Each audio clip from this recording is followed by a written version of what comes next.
Harga 49,000 apa yang korang akan dapat dengan Bosch DS 900X ni? Jom!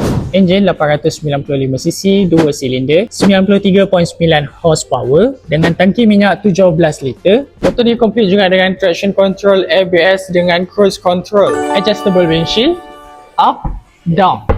Brake Brembo double disc di bahagian hadapan dan brake Brembo di bahagian belakang.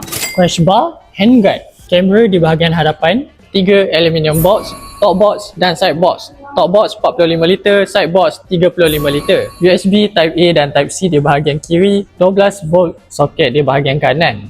Speed shifter up dan down, boleh on boleh off. Spotlight di bahagian depan. Motor ni menggunakan 7 inci TFT display, keyless, adjustable soft hard upside down fork di bahagian hadapan, adjustable soft hard absorber di bahagian belakang, seat heater, grille warmer, complete dengan warning radar, lampu LED bahagian hadapan, lampu LED di bahagian belakang. 4 mode, road mode, range mode, sport mode dan enduro.